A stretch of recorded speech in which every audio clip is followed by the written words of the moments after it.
If you make the diagnosis of heart failure, how do you start treating the patient? Yeah, I think important is why the heart is dysfunctional. So if it's due to the sprinkler system or heart artery blockages, the first step always is try to fix the blockages. So that can be either with stents or bypass surgery. So if somebody has coronary artery disease and they need a stent, can you see heart failure almost go away when you fix it, that their heart really starts beating better and becomes more functional, or it's not that quick? Symptoms do get better pretty quickly, especially if they're having a lot of chest pain or angina from the blockages. The heart muscle does take a little bit of time. After a heart attack setting, we don't even think about looking at the ejection fraction for at least 40 days. So sometimes it can take up to a month or two before we start seeing improvement in the heart function. Are there some medicines, and I'm thinking of one specifically, that make it where the heart doesn't have to work as hard, lets it sort of regain that 40 days its functionality? Beta blockers? Yeah, certainly. I mean, we came 20, 30 years ago, we were scared of giving these medicines to patients with heart failure because we thought it would impair the function, but we figured out that over the long term, slowing down the heart rate, making it do less work, certainly improves function. So beta blockers are the #1 medicines we use. And then we have to talk about what the heart's having to do against the pressure in the body as well. So let's drop back. I jumped ahead to beta blockers. What's the initial treatment for heart failure? You fix the problem, the coronary arteries, then what do you do?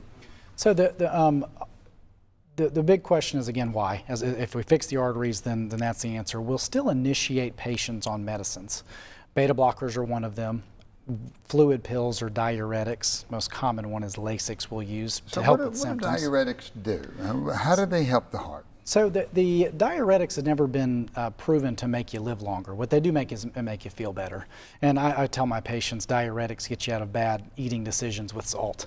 So the diuretics help get rid of salt in the kidneys. Water and salt like to hang out together, and so you dump water when you get rid of the salt from the kidneys. So how about a low salt diet? How about a DASH diet? How about the diets that we have with low salt? Are those effective? Do people follow it? Can they follow those? Yeah, they can. We've gone back and forth as cardiologists trying to figure out what's the optimal sodium dosing. The recommendations are still there. If you have systolic heart failure, try to stay around 2 to 3 grams of sodium.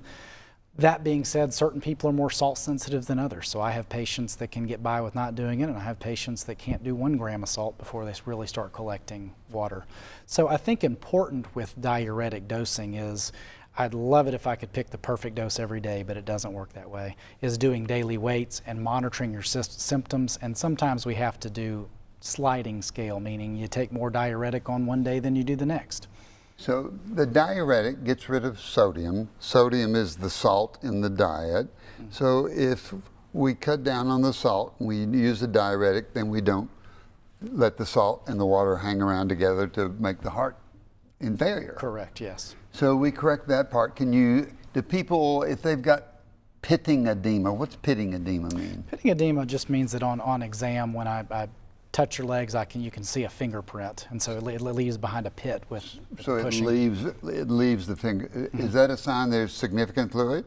Yeah, it can, again, with heart failure. Again, not all swelling of the feet is related to heart failure.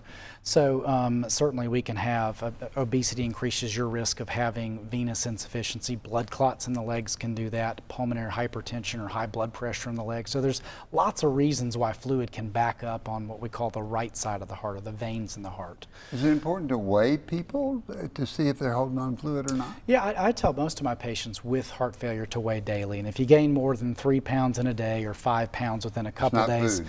Not food, you can't gain fat that quickly, take an extra dose of Lasix on that day. So low salt, diuretics. What's the next treatment? Next step is a class of agents called ACE inhibitors, okay? And what happens when you have heart failure? Your body is not trying to get you 5 years from now. It's trying to get you till tomorrow. To try to get your next meal, run from the bear or the lion that used to get us. And so what it does is it, again, holds on to salt and increases blood pressure artificially to try to maintain the output that your heart used to do. So we have medicines that block the hormonal aspects of that. It blocks aldosterone, which makes you hold on to salt. Blocks something called an angiotensin converting enzyme that reduces blood pressure. But that allows the heart to pump against a low pressure system rather than a high pressure system. So can you use a diuretic and an ACE inhibitor and a beta blocker All on one person? Correct, yeah. And that's usually kind of the 3 food groups of heart failure that most people who have symptoms are going to be on. So they have to be very, very careful if they take the medicines regular.